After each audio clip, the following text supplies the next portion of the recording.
How do you feel? I know that people make this association with you because I've seen it when we have guests come on. We have a thread on our subreddit and people post their questions, and I've seen it before. People associate you with pandering to like white supremacists, or worse. I've even seen the suggestion that you are a white supremacist yourself. So how do you feel about that? And that seems to be like a somewhat widely held. Well, I don't know what to opinion. think about that. It's completely ridiculous. Like, for example, I'm an honorary member of a Native American tribe. I got inducted last year. I have an Indian name, a Native American name. Like, it's completely preposterous. And I've been buying carvings from this like isolated tribe in northern Vancouver on northern Vancouver Island for 15 years, you know, and so, and I've had it's preposterous. And I mean, there's evidence that it's preposterous, and the evidence is that I have 260 videos on YouTube, and they must total at least 600 hours, something like that. And, you know, by now people have been over them essentially with a fine-tooth comb. Virtually everything I've said in my classes to my students in the last 25 years is on video. And so if there was anything in there that was even remotely associated with that, it would come out. But it's even worse than that, because it's actually the opposite. Because the reason I've been teaching students since 1993 about the Holocaust and what happened in the Soviet Union, you know, and I've been trying to make them understand how that's associated with the unwillingness to accept personal responsibility, and educating them as deeply as I can about the horrors of exactly that sort of thing. Like, it's obsessed me ever since I was very, very young. And so not only is it not true, it's anti-true. Anti-true. It's seriously untrue. So this is something that I think generally people don't think about, stuff like this. And my next question for you is, it seems that more and more in today's society, and just the societies in the world today, people are more depressed, more anxious, more suicidal than ever before. Is that a symptom of something unusual going on in our society? Is it just people that are more comfortable talking about it now? What is it? Why are so many people depressed? It's a good question. It's a good question.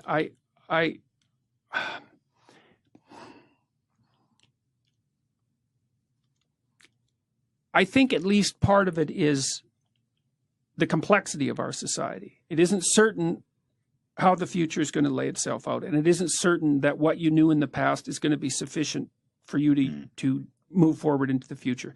So there's lots of opportunity, but it's very complex. And it's not easy to keep up in our world. You know, like if you look around the world, you might think, well, the happiest people are those where the standard of living is the highest. That's actually not the case. Right. And you think, okay, well, why wouldn't that be the case? It's like, what do you want? Malaria and death at 40? Obviously not. But then you think, okay, what's the price you pay for a high standard of living? Well, that's easy.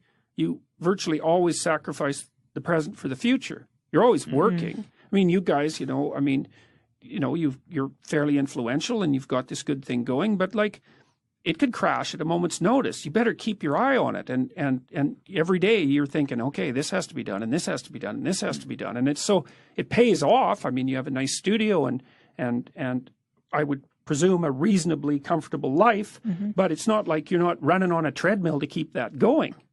And so that's security and it's health, but it isn't necessarily happiness, and it's certainly not necessarily freedom from anxiety. Sure. And I would say most people in the modern world, weirdly enough, have far too much to do. You know, 2 career families and a couple of kids. It's like, man, you're done. That's 60 hours a week of flat out work. Yep. So, and that can be too much. And then I also think, because our society is philosophically unstable, and that's sort of reflected in this polarization, is that people are doubtful about whether their lives have any meaning, for example. You know, well, why bother? What's the use of it? Who cares? It's like, what difference is it going to make in a million years, you know? And life is hard, and if you just have a nihilistic viewpoint, then it's easy to be swamped by doubts and existential angst and all of that. And like, I think that's a mistake, because I think that your life can be very meaningful. It's proportionate to the responsibility that you take on. And you can learn that by watching when you're engaged in the world, you know, and what works to sort of protect you from feelings of isolation and doom. You know, and a lot of the lectures I have on YouTube are about exactly that. So I think part of it is the complexity of the modern world. Yeah. I also can't shake the sneaking suspicion that it has something to do with our diet. Really? Well, you know, I saw this. We know that obesity is like skyrocketed. Yeah. Okay. So, and probably the reason for that, it's not exactly certain. There might be complicated reasons for it, but certainly one of the reasons is that people eat far too many carbohydrates. Right. You know, I saw this video from World War II about and in one of the scenes they showed all these men in New York lining up to be inducted, and it's like, you know, 20 blocks of guys with no shirts on standing in line to be inducted. Every single one of them was bone thin. Do you Every think it's the insecurity and the negative feelings that come with being overweight, or the actual food? No. I think there's something wrong with what we're eating. Interesting. And, yeah, I mean, there's more and more evidence that dietary sensitivity, for example, is linked to conditions like schizophrenia. Really? And so, yes. Watch out for that bread, y'all. Well, and also, your gut bacteria, turns out, which you have a lot of, you have about 100 times more bacterial cells in your body than human cells. Which is really quite a freaky thing to think about. Luckily, they're quite tiny, because otherwise you'd be like a giant amoeba, you know. But the gut biome produces a lot of neurochemicals, and so it does play an integral role in the regulation of your mood, which is also a very strange thing. I've been following that, just how bacteria is starting to play more in human health, like probiotics and stuff like this can regulate your mood.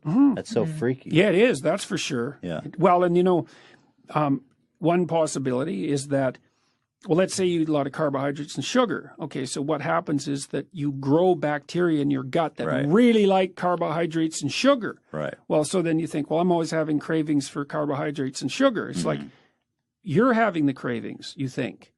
Well, maybe not. Maybe what's happened is that, you know, through a Darwinian process, you've encouraged the growth of bacteria that really like sugar and carbohydrates. And you think that same bacteria is messing with people's mood? Maybe.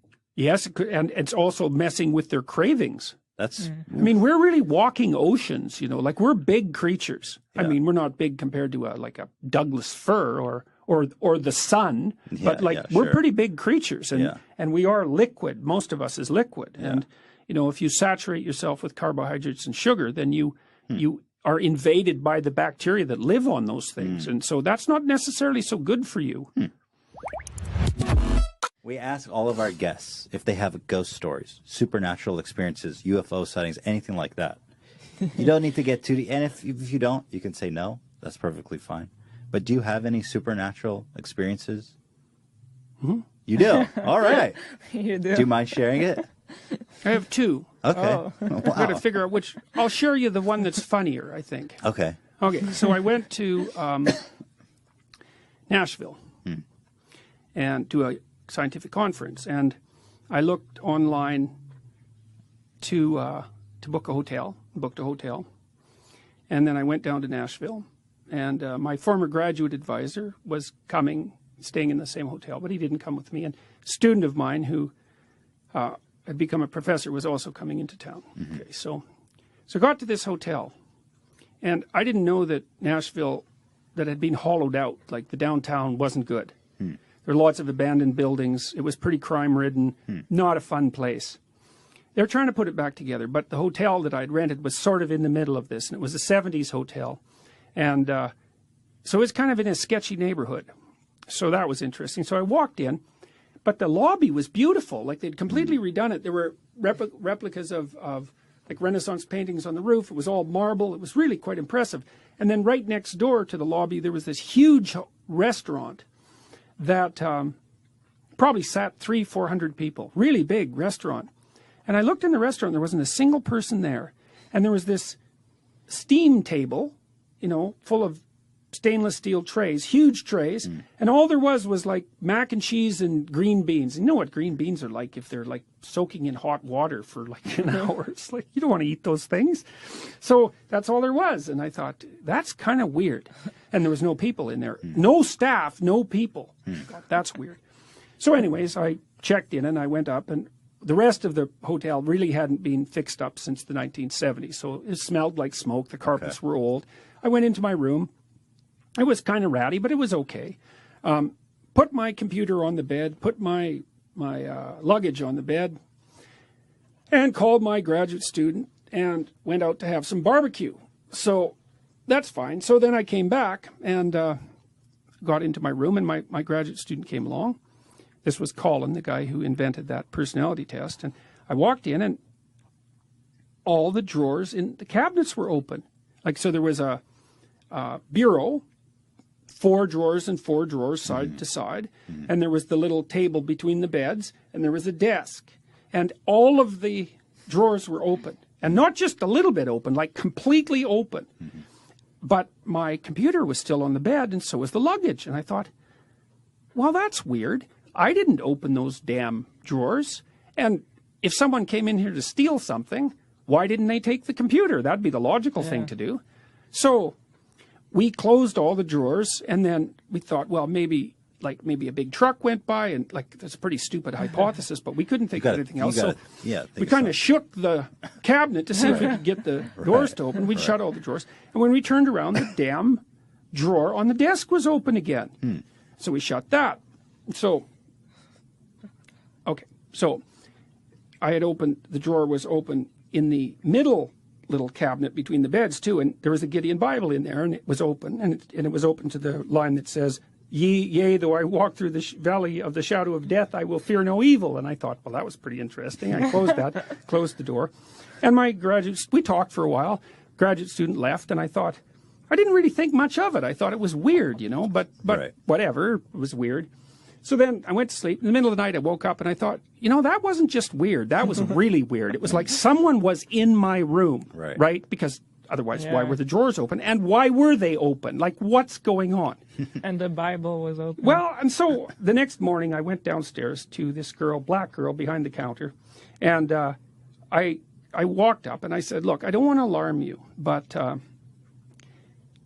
I went out last night, and when I came back into my room, all the drawers were open. I think someone was in my room. And she said, I don't want to alarm you, but we know this place is haunted. And I always come to work with a baseball bat.